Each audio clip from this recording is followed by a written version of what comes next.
Assalamualaikum warahmatullahi wabarakatuh. Waalaikumsalam warahmatullahi wabarakatuh. Kami dari kelompok 4 mata kuliah ilmu tanah ingin mempresentasikan materi atau judul yaitu faktor dan proses pembentukan tanah yang akan dijelaskan oleh sahabat Idian. Persilahkan. Sebelum masuk pada faktor dan proses pembentukan tanah, saya akan menjelaskan di sini kelompok tanah.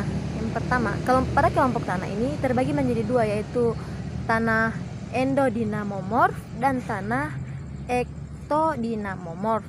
Nah, tanah endodinamomorf ini ialah sifat tanah, yaitu tanah yang sifat kimiawinya itu identik dengan bahan induk.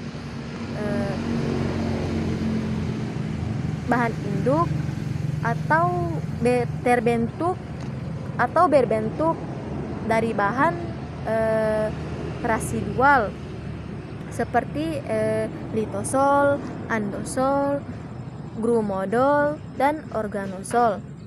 Dan yang kedua, tanah ektodinamomorf, yaitu tanah yang sifat tidak identik dengan bahan induk seperti aluvial. Masuk pada faktor pembentukan tanah. Pada faktor pembentukan tanah ini terbagi menjadi 5. Yang pertama, klimatosekuen, yaitu dipengaruhi oleh perbedaan iklim. Yang kedua, biosekuen, dipengaruhi oleh jasad hidup. Dan yang ketiga, toposekuen, yang dipengaruhi oleh topografi. Yang keempat, litosekuen, dipengaruhi oleh perbedaan jenis bahan induk. Yang terakhir, yang kelima, itu koromosekuen, bukan corona, koromosekuen, yaitu dipengaruhi oleh perbedaan faktor umur. Nah, masuk pada faktor pembentukan kelompok tanah. Yang pertama, iklim. Iklim merupakan rata cuaca pada jangka panjang, minimal per musim atau per periode atau per tahun. Cuaca adalah kondisi iklim pada suatu waktu berjangka panjang, berjangka pendek,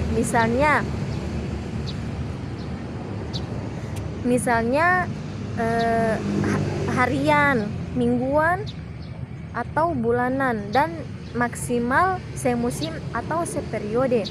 Cuaca bertanggung jawab dalam mengubah energi matahari menjadi energi mekanik. Yang kedua, curah hujan. Fungsi curah hujan sebagai pelarut dan pengangkut. Oleh karenanya, ia mempengaruhi komposisi kimiawi mineral penyusun tanah, kedalaman dan diferensiasi profil tanah, dan sifat fisik tanah. Yang ketiga, temperatur. Perbedaan temperatur merupakan cerminan energi panas matahari yang sampai ke suatu wilayah sehingga berfungsi sebagai pemicu. Yang keempat, jasad hidup. Di antara berbagai jasad hidup, vegetasi atau makroflora merupakan yang paling berperan dalam mempengaruhi proses genesis dan perkembangan profil tanah karena sumber utama biomasa atau bahan organik tanah.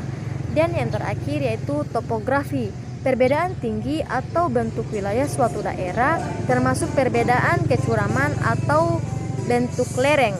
Selanjutnya akan dijelaskan oleh sahabat saya, yaitu sahabat Ikal. Baik, kita masuk pada genesis dan proses perkembangan profil tanah. Di sini ada terbagi beberapa macam atau dijelaskan dari beberapa ini.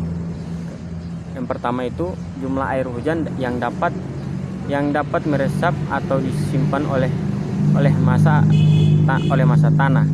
Kemudian yang kedua, kedalaman air tanah. Yang ketiga, berdasarkan besarnya erosi yang dapat terjadi. Kemudian yang keempat,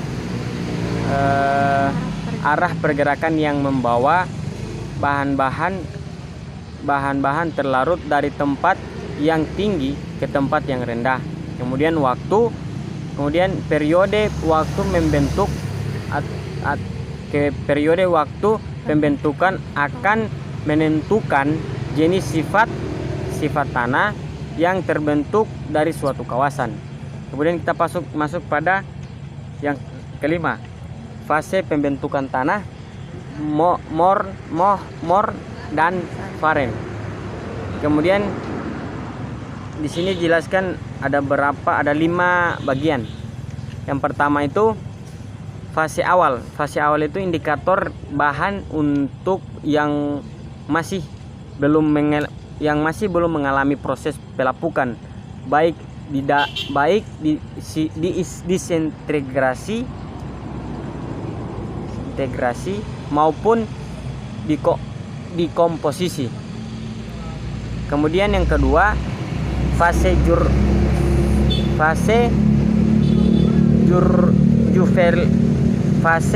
juvenil, indikator bahan induk yang telah mulai mengalami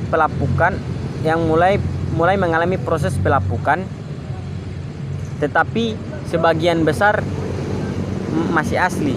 Kemudian fase viral, indikator fase viral ini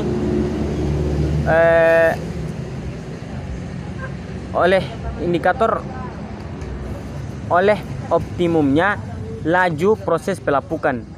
Kebanyakan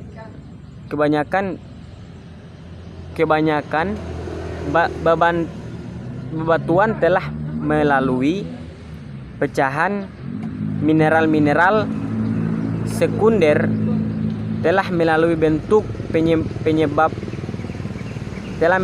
terbentuk menyebabkan kadar liat meningkat. Kemudian fase senil, indikator proses pelapukan yang telah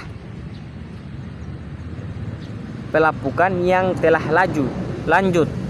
Kemudian yakni laju kecepatan proses yang mulai menurun dan mineral tahan lapuk atau bertambah. Kemudian yang terakhir, fase akhir, berakhirnya proses pelapukan. Kemudian kita masuk pada proses diferensiasi horizon. Di sini terbagi menjadi 4. Yang pertama, penambahan bahan atau komponen tanah. Yang kedua, kehilangan bahan atau komponen tanah.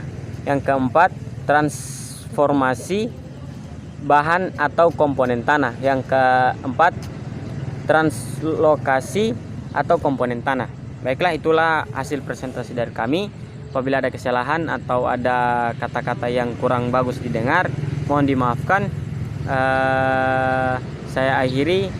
Allahumma afiq ila aqwamit thoriq. Wassalamualaikum warahmatullahi wabarakatuh.